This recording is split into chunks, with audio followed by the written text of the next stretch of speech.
ስለኔ ሲነሳ እንዳልከው ዳንሰኝነት ይመጣል። ያው ሙርከኛ ማለት አዎ እኛና ዳንሰኛ ነው የሚመጣው።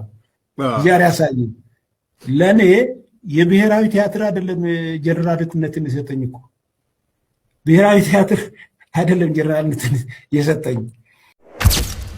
ሰሞኑን አምባሳደር ባንጫ ደበሌ እንግዲህ ከኤርሚያስ ጋር ሄደው ኢንተርቪው ሰጥተው ነበር። የሚገርመው አነጋገር ሆኗል በየሶሻል ሚዲያው ስለሱ ነው። ምክንያቱም ከዚህ በፊት እንግዲህ እንደሚናገረው ባንጫ ደበሌ መከላከያ ውስጥ በዳንሰኝነት ያገለግላል አያገለግልም የሚሉ ወሬዎች ይሰማሉ፣ ጭምጭምታዎች።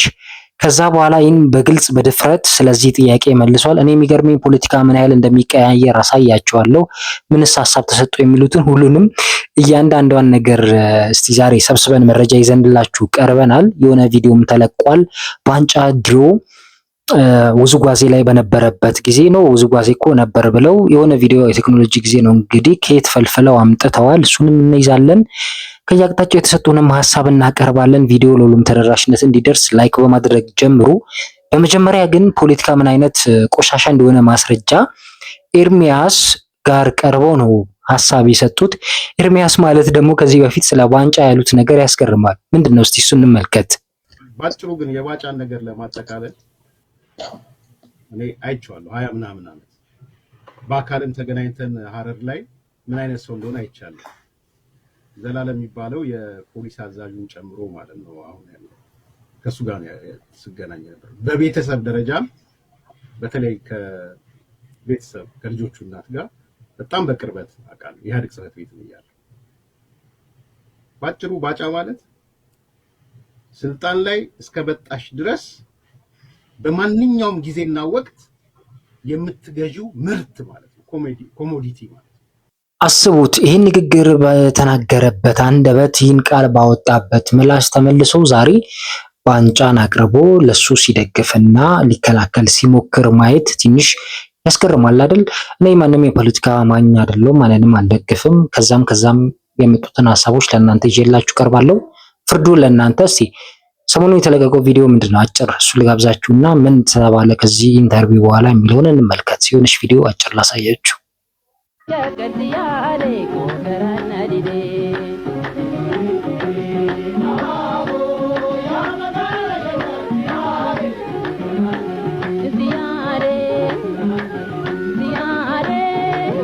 እንዳያችሁት ነው እንግዲህ ይሄ ቪዲዮ በኪነት ላይ የነበረ ባንጫ ውዝዋዜ አልነበርኩም ብሏልና አይደለም ውዝዋዜ ውስጥ ነበር። ማስረጃ አለ። የሚታየው በወጣትነት ዘመኑ እሱ ባንጫ ደበሌ ነው የሚሉ ቪዲዮዎች ተለቀዋል። እንግዲህ ከዛ በኋላ ብዙ ኢንተርቪዎች በተሰጣቸው መካከል እና ዮኒ ማኛ የተለያዩ የቲክቶክ እና የሶሻል ሚዲያ ሰዎች የሰጡትን ሀሳብ እስቲ እንመልከት። ዮኒ ማኛ ምን ይላል? መጀመሪያ ከሱን ጀምር። ባጫ ደበሌ የተናገርከውን ነገር ሰማ። እስቲ ለባጫ ደበሌ አደርሱልኝ። እኔ ጀነራልነቴን ማን አልሰጠኝም ነው ያለው? ብሔራዊ ቲያትር አልሰጠኝም፣ ጀነራልነቴን በወታደርነቴ ነው ብለዋል። እንቀበል። የኔ ጥያቄ ለአንተ ምን መሰለ? አኖሊያው ትርክት ነው ብለሃል። ለምን አይፈርስም? አኖሊያው ትርክት ነው ካልክ ለምን አይፈርስም ታዲያ?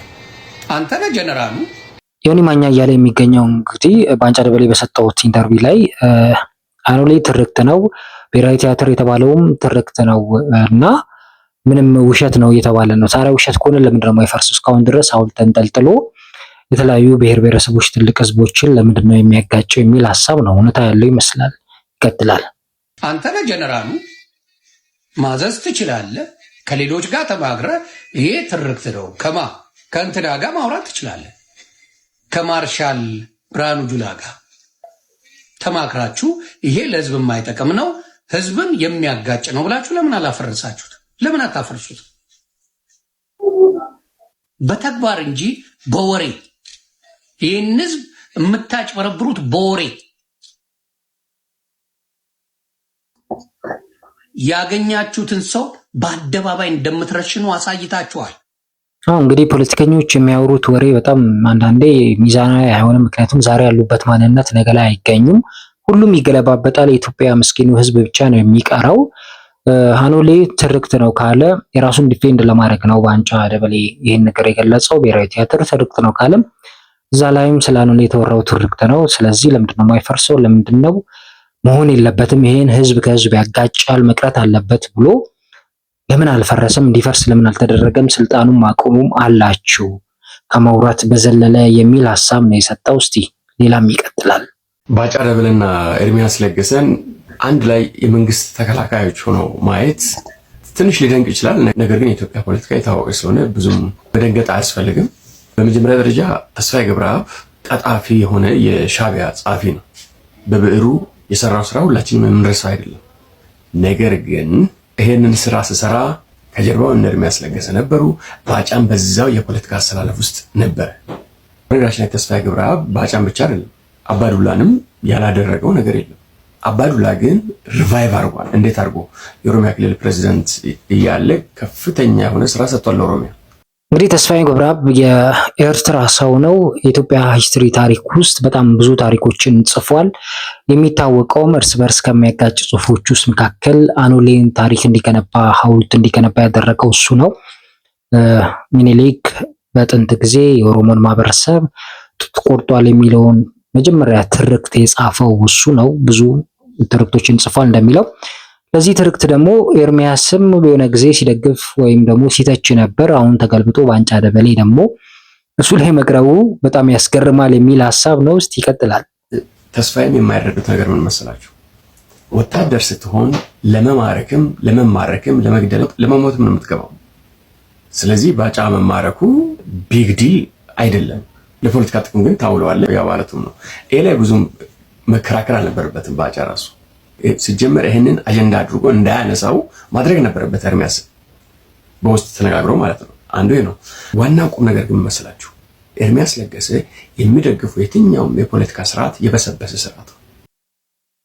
ኤርሚያስን የማይደግፍበት ምክንያት እንግዲህ ተለዋዋጭ ስለሆነ ነው። ከዚህ በፊት በተቃራኒ መንግስትን ሲሰርብ ነበር። ከዛ የሆነ ጊዜ መንግስትን ይተቻል። ከዛ መሀል ላይ እንደገና ተመልሶ ይከረበታል። ተለዋዋጭ ነው። ወጥ አቋም የለውም። እርግጥ ፖለቲካ እንደዚህ ነው። ዛሬ ባለንበት ነገ አይገኙም። ያ ነው ቆሻሻ የሚያስብለው። ምክንያቱም የአፍሪካ ፖለቲካ ትንሽ ህዝቡን ከመስማት ይልቅ የራስን ኪስ ማደለብ ላይ ነው ትኩረት የሚያደርገው። እኔ እንደ ሀሳብ ሀገራችንን ሰላም ቢያደርግልን የሚሻለው ማንም ይሁን። ባንቻ ደበሌ ደግሞ ለሀገር ጥሩ ነገር ሰርቷል። ብዙ የሚወቀስበት ነገሮች ሊኖር ይችላል።